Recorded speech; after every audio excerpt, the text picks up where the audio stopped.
Muchas gracias, René, por la organización de este importantísimo evento, por la invitación. Muchas gracias a Silvia, muchas gracias a Juan.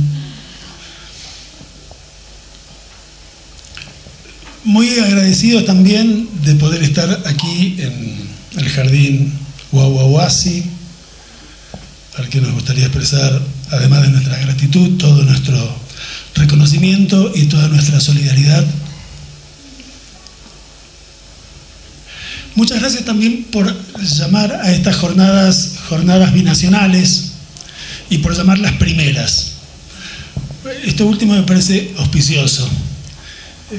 Señala la vocación de continuar un trabajo que evidentemente sabemos que no será corto, y de continuarlo en la colaboración entre grupos, organizaciones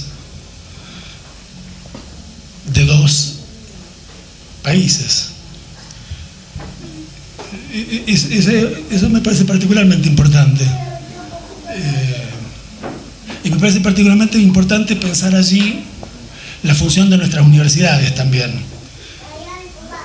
Valoro especialmente los avances muy modestos que se han hecho en materia de integración regional, universitaria, entre los sistemas universitarios de nuestros países latinoamericanos, y celebro especialmente que pueda ser la cuestión de los derechos humanos uno de los asuntos en torno a los cuales esta cooperación internacional, interuniversitaria, pueda llevarse adelante en los años venideros.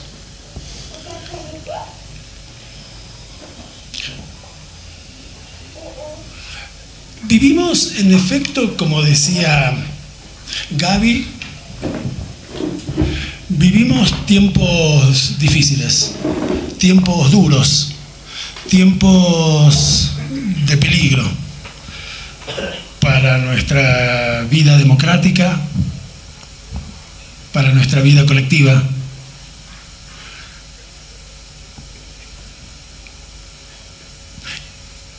Y me gustaría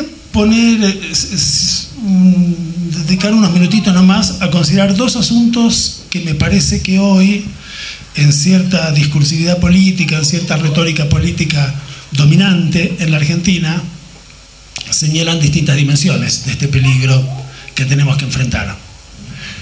En primer lugar,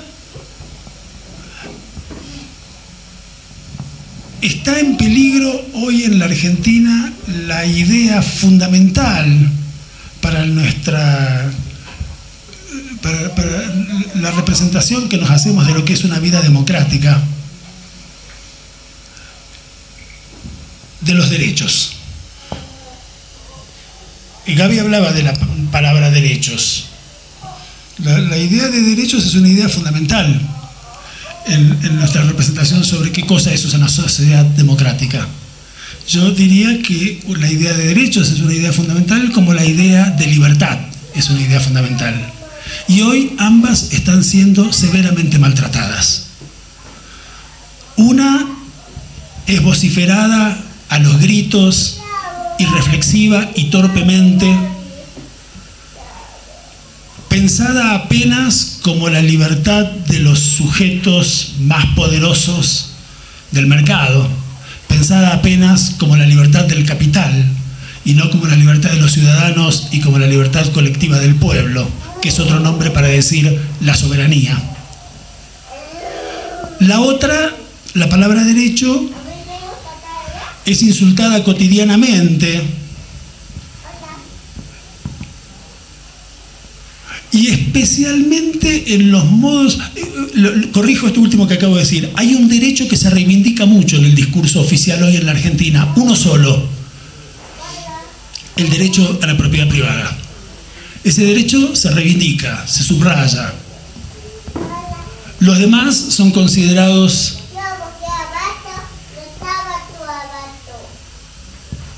ilusorios, fantasiosos. ¿Qué es eso de los derechos? ¿Qué es eso de postular derechos que conducen necesariamente a que el Estado deba estar allí para satisfacerlos, para atenderlos? Aquí nos importa un tipo específico de derechos en esta conversación, que son los derechos a los que calificamos con una palabrita que sin duda le da a la palabra derecho una envergadura particular. Le sube el precio, por decir así, a la idea de derecho. El calificativo de humanos. No todos los derechos son derechos humanos. Si tenemos un pagaré a nuestro favor, tenemos derecho a cobrar ese pagaré. Pero nadie diría que ese es un derecho humano. Es un derecho comercial, es un derecho civil. Si el firmante del pagaré no nos lo paga, hacemos una protesta, le hacemos un juicio, le abrimos un expediente. No lo acusamos de violar un derecho humano. Pero algunos derechos los calificamos como humanos. ¿A cuáles? Allí a mí me parece que es interesante hacer una historia rápida de los modos en los que se pensó la idea de derechos humanos o los modos en los que se respondió a esta pregunta: ¿a qué específicos derechos calificamos como humanos en los últimos 40 años a los que se refería Paula, de vida política en la Argentina, de vida democrática en la Argentina? Y ahí me parece que se pueden distinguir dos sentidos diferentes y complementarios en los que hemos hablado de derechos humanos. Me parece que durante las dos últimas décadas del siglo pasado nos referimos a los derechos humanos, calificamos como humanos a ciertos derechos cuando aquel que los había violado, abusando de sus poderes, había sido el Estado, sus agencias o sus agentes. Quiero decir, cuando el Estado había violado el derecho de un individuo a la vida, a la libertad, a la identidad, exactamente porque había sido el Estado el que, abusando de su poder, había violado ese derecho era calificado como humano. Había en nuestra representación, déjenme decirlo de este modo, liberal de aquellos años, casi una contraposición de principio entre lo que decía la palabra derecho y lo que decía la palabra Estado. El Estado aparecía como un enemigo casi de principio de los derechos y nos suponíamos con tantos más derechos cuanto menos el Estado estaba allí para violarlos, como lo había hecho en un pasado todavía muy cercano.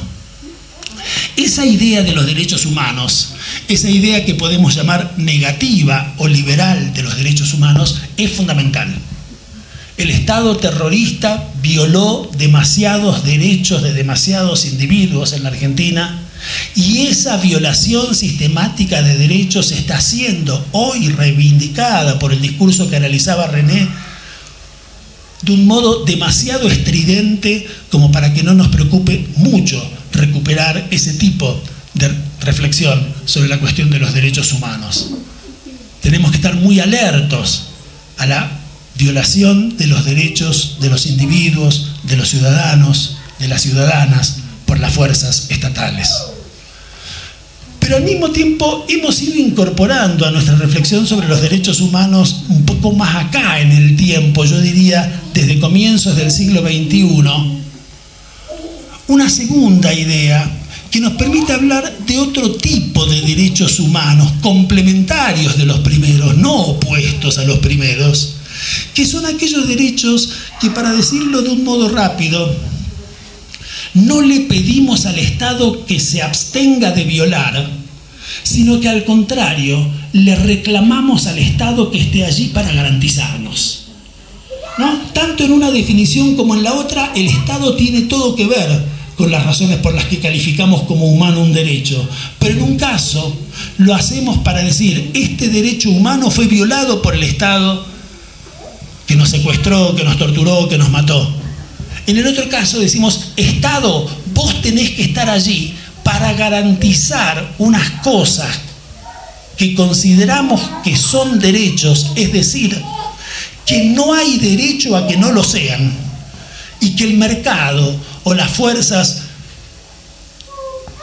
espontáneas de la vida social no nos van a garantizar si el Estado no está allí para hacerlo. Es interesante esa idea de derecho. Es interesante la idea de derecho que alude a cierto conjunto de posibilidades vitales de los individuos, de los ciudadanos, de las ciudadanas, que en determinado momento una sociedad se pone de acuerdo en que no pueden ser, en que no hay derecho a que sean privilegios o prerrogativas de algunos, que tienen que ser posibilidades ciertas y efectivas para todo el mundo. Y entonces las empezamos a llamar derechos. Llamar a algo derecho es decir, no hay derecho a que si aquel que puede ir a la escuela es igual a mí, yo no pueda ir a la escuela. Si aquel que tiene la misma dignidad que yo puede gozar del derecho a la salud, ¿cómo puede ser que yo no pueda gozar de ese derecho? Y entonces llamamos derecho a esas posibilidades que nos resulta escandaloso, que nos resulta indignante, que no lo sean de manera universal de todos y de todas. En ese sentido me parece que se puede decir que así como en las últimas 2 décadas del siglo pasado hemos avanzado mucho, y allí es fundamental lo que decía Paula, el Poder Judicial y la institución de los juicios fueron fundamental en lo mucho que pudimos avanzar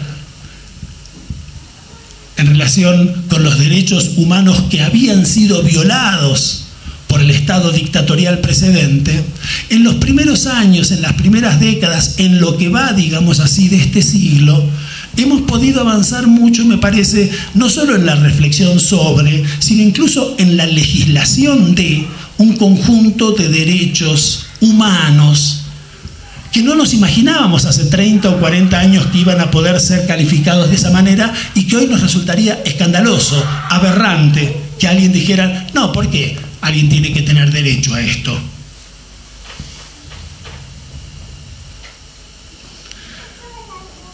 Y después dimos un pasito más, me parece.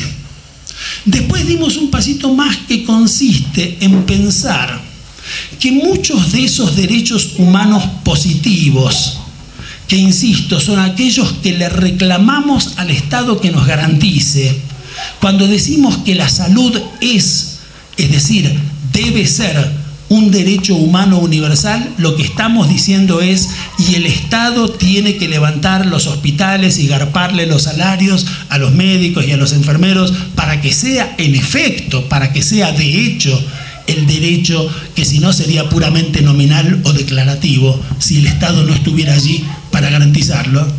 Empezamos a pensar, digo, que esos derechos no lo son solo de los individuos, no lo son solo de los ciudadanos y de las ciudadanas, sino que hay algunos de esos derechos que pueden y deben conceptualizarse como derechos colectivos del pueblo, como derechos colectivos de la comunidad. Puesto que estamos en una institución educativa, y nos resulta muy grato estar en esta institución educativa, querría decir que la educación es uno de esos tipos de derechos.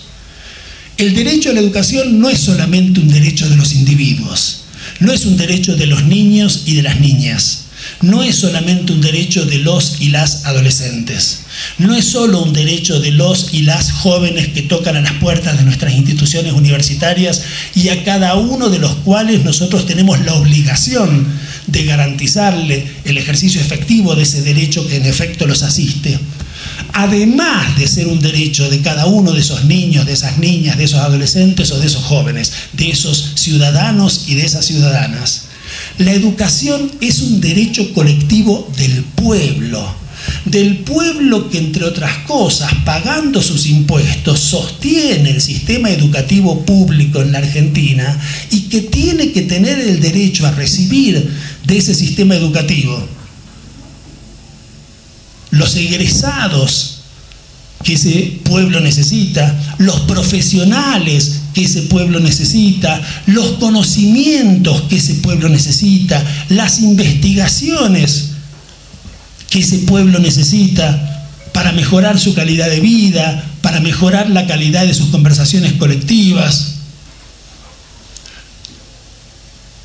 Durante la pandemia tuvimos un interesante una interesante oportunidad de pensar el derecho a la salud no solo como un derecho individual de los ciudadanos y de las ciudadanas, sino como un derecho colectivo del pueblo.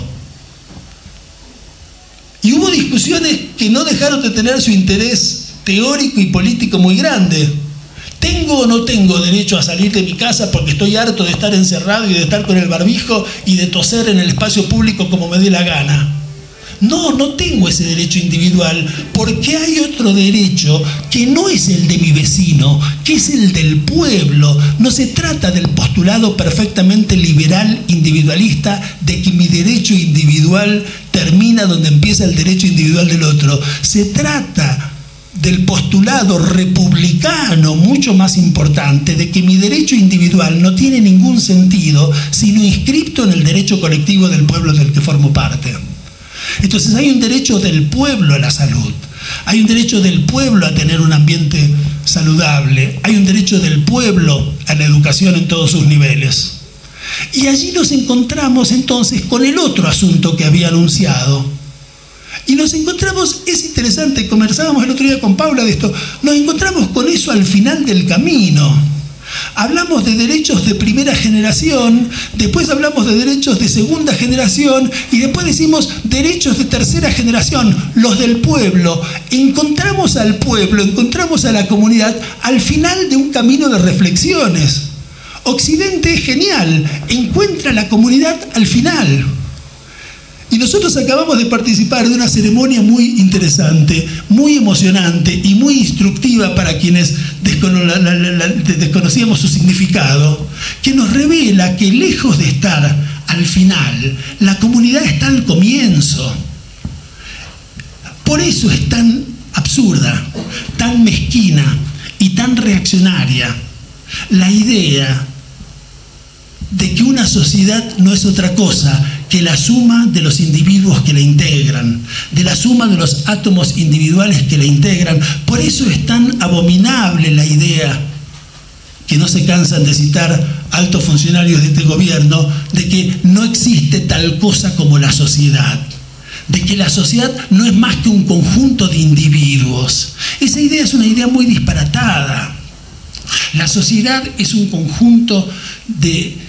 La sociedad, perdón, me corrijo, es anterior al conjunto de individuos que la integran, cuyas vidas individuales solo tienen sentido en el marco de esa comunidad. Particularmente atroces son la idea de ¿por qué tengo que ocuparme yo? ¿Por qué tengo que pagar con la mía la educación del hijo de otro? ¿O por qué tengo que pagar con la mía la jubilación del tipo que ya no puede trabajar?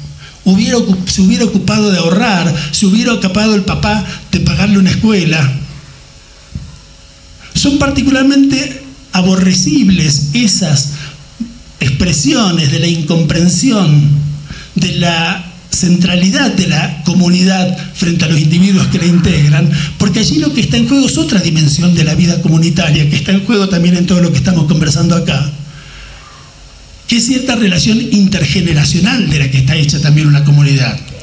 Una comunidad es la preocupación por la educación de la generación de los que siguen, y es la preocupación por la vejez de los que ya se van poniendo grandes, y es la preocupación por el culto de sus muertos. La idea de cultura supone esa relación entre nuestros muertos y nuestros hijos.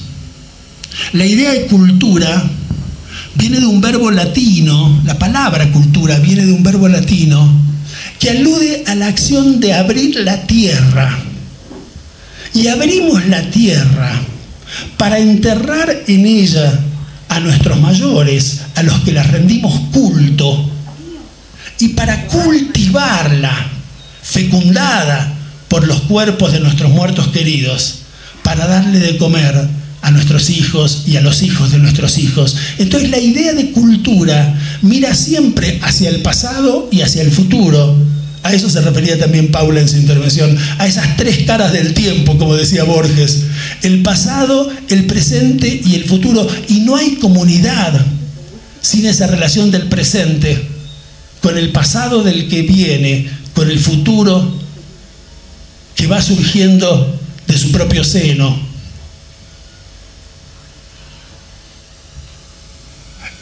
Individualismo de los discursos dominantes que me parece que es necesario condenar. Yo quería decir también que es necesario condenar lo que llamaría el presentismo de un tipo de discurso que nos imagina no solo solos, aislados unos del otro, sino además sin relación ninguna con nuestro pasado y con nuestro futuro. Últimamente, y termino con esto, vengo citando a menudo un texto precioso de la gran ensayística argentina de los años 30. Un texto que escribió un enorme escritor argentino que se llamaba Raúl Scalabrini Ortiz, en un tiempo que era también como este, un tiempo de peligro, un tiempo oscuro, un tiempo duro. En 1931 acababa de caer el presidente Hipólito Yrigoyen. Buenos Aires, la ciudad de Buenos Aires, era una ciudad llena de tristeza. Y Scalabrini Ortiz describe esa tristeza en los bares de Buenos Aires y construye allí un personaje muy interesante, muy ejemplar, el hombre que está solo y espera, dice Scalabrini, y describe un bar de montones de hombres solos, tristes, derrotados, humillados, aislados cada uno del otro, que apenas logran disimularse un poco su propia soledad, sentándose en una misma mesa de a varios que no hablan entre sí, cada uno revolviendo su pocillo de café con una cucharita, mirando si acaso no está en el fondo del pocillo de café la raíz de sus frustraciones, de su humillación, de su derrota.